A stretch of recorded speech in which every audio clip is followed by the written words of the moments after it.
आज ऑफिस से लौटने में मुझे बहुत रात हो गई थी। मैं मयंक हूँ, मैं दिल्ली में जॉब करता हूँ और मेरे साथ अक्सर ये होता है कि ऑफिस से लौटने में काफ़ी रात हो जाती है। अपनी बाइक से मैं अपने घर लौट रहा था, तभी एक सुनसान सड़क पर मेरी बाइक खराब हो गई, वो भी एक इमली के पेड़ के नीचे।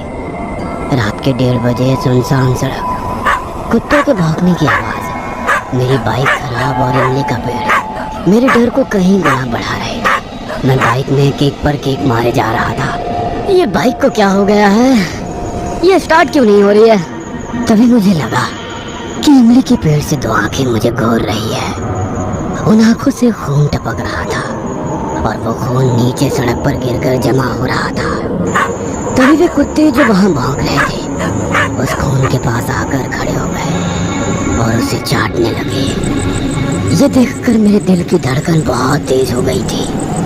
मैंने उन कुत्तों को भगाने के लिए एक बड़ा सा पत्थर उठाया और जोर से उनकी तरफ उछाल दिया। वे कुत्ते भागने की बजाय मेरे ऊपर कूद पड़े। मैं नीचे जमीन पर गिर पड़ा और वे कुत्ते मेरे शरीर को नोचने लगे।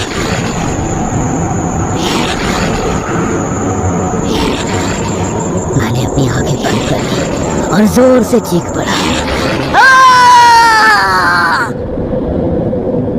उसके बाद सब कुछ शांत हो गया।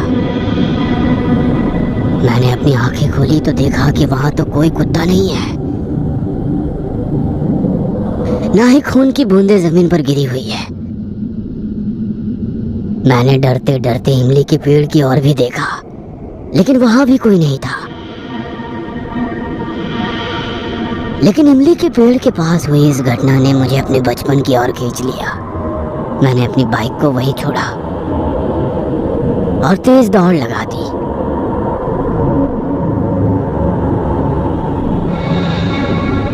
और बचपन की उस घटना को याद करने लगा।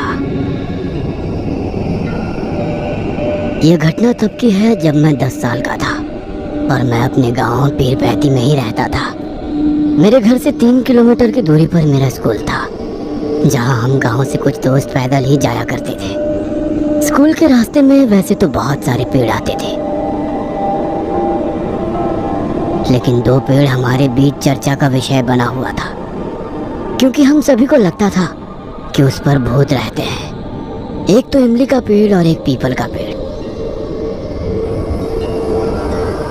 हालांकि हमने उस इमली के पेड़ से कई बार इमलियां तोड़ी थी, लेकिन एक बार एक ऐसी घटना घटी कि वो इमली का पेड़ हमें डराने लगा। हुआ ये कि मेरे दोस्त राजकुमार को इमली के पेड़ वाले भूत ने एक बार पकड़ लिया था। पागलों की तरह स्थिति हो गई थी उसकी। कभी हंसता, कभी रोता, तो कभी पता नहीं किसकी आवाज में बातें करता। मुझे यहाँ क्यों रखा है? क्यों लाया मुझे इमली के पेड़ से? वो घर है मेरा, मुझे अपनी पीठ पर टांग कर लाया है ये। क्यों तंग करने गया था मेरे घर? क्यों? मार दूंगा, मैं मार दूंगा, कलेजा खा जाऊंगा, कलेजा निकाल कर खा जाऊंगा मैं इसका। और जब वो दूसरे की आवाज में बातें करता तो उसके पैर अचानक पीछे की ओर घूम जाते, उसकी आंखें सुर्ख लाल हो जाती और वो बहुत ही हिंसक हो जाता, किसी जंगली जानवर की तरह हिंसक। उसके पिता ने एक ओझा से उसे जड़वाया। ओझा की मदद से वो ठीक तो हो गया। वो अब उस तरह की हरकतें तो नहीं करता था, लेकिन अब वो बहुत शांत हो गया था। हमारे साथ उसने स्कूल जाना भी छोड़ दिया, फिर तो उसने पढ़ाई भी छोड़ दी। एक दिन पता लगा कि वो घर छोड़कर भाग गया है। वो कहाँ भागा, क्यों भागा, किसी को पता नहीं चल पाया। इस घटना ने मेरे दिमाग में इमली के पेड़ का खौफ बहुत गहराई से डाल दिया था। मुझे जीवन में सबसे ज्यादा डर उसी पेड़ से लगता था, इसलिए मैं कभी भी अकेले उस ओर नहीं जाता था।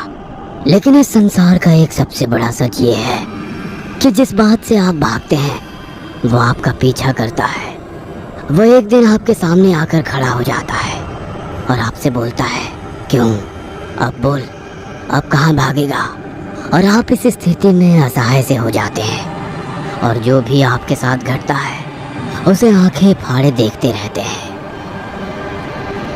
दिसंबर के जाड़े के दिनों की बात है।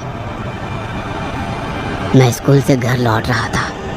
यह संयोग कहे या कुछ और, उस दिन मेरे दोनों के दोनों दोस्त स्कूल नहीं आए थे। क्योंकि उन्हें खेत पर जाना था। उन दिनों सरसों की फसल खूब लहलहा रही थी। हमारे गांव के आसपास केवल पीला रंग ही दिखता था। मेरे पिताजी ने भी मुझे खेत पर बुलाया था, लेकिन स्कूल से लौटने के बाद वो नहीं चाहते थे कि मैं स्कूल छोड़कर खेत में लगा रहूं।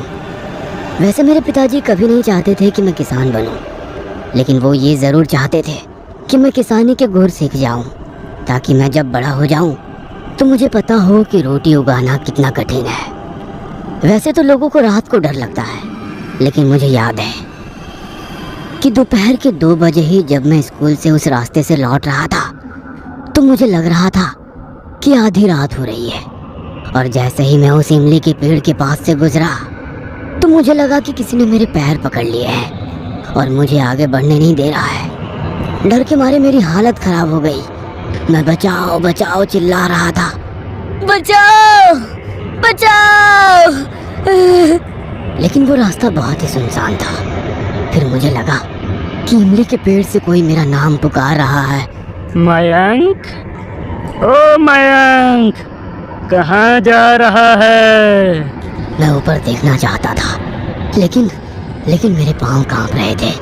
माँ ने बताया था कि सुनसान जगह पर कोई नाम लेकर पुकारे तो बिल्कुल पलटकर मत देखना। माँ की बातों को याद कर मेरे दिल की धड़कन जोर जोर से धड़क रही थी। थोड़ी देर बाद मैंने देखा कि सामने से पासवान चाचा चले आ रहे हैं। उन्हें देखते ही मैं उनकी ओर भागा। पासवान चाचा हमारे खेत में काम किया करते थे। माँ बताया करती थी कि पासवान चाचा की पत्नी ने ही उनकी डिलीवरी करवाई थी और मैं पैदा हुआ था। उन दिनों गांव घर में ही डिलीवरी हो जाया करती थी। अस्पताल थे तो ज़रूर, लेकिन बहुत दूर और वहाँ तक जाने का रास्ता बहुत ही ख़राब होता था। पासवान चाचा मुझे बहुत प्यार करते थे। जब मैं उनसे लिपट कर भूत भूत चिल्ला रहा था तो उन्होंने कहा, अरे पगले, भूत वूत कुछ नहीं होते, चुप हो जा। लेकिन उनके कहने से क्या होता है, मैंने खुद सुना था कि कोई मेरा नाम पुकार रहा था और मैंने ये भी तो महसूस किया था कि किसी ने मेरे पैर पकड़ लिए थे। पासवान चाचा ने कहा, चलो मैं तुम्हें घर छोड़ देता हूँ। उनकी इस बात पर मैं इतना खुश हुआ कि पूछो मत। पूरे रास्ते मैंने उनसे ना जाने क्या क्या पूछकर पका दिया। आधे घंटे बाद मैं अपने गांव में प्रवेश कर गया, लेकिन जैसे ही मैंने गांव में प्रवेश किया तो देखा कि पासवान चाचा के घर के बाहर बहुत भीड़ है। मैंने चाचा से पूछा कि क्या बात हो गई, इतनी भीड़ क्यों है। उन्होंने कहा कि मुझे नहीं पता। हालांकि भीड़ देखकर वो भी घबरा गए थे। जब मैं वहां पहुंचा तो देखा कि चाची फूट फूट कर रो रही है। उनके सामने एक लाश पड़ी हुई थी। जब मैं और भी पास गया तो मैंने देखा कि वो लाश तो पासवान चाचा की ही थी।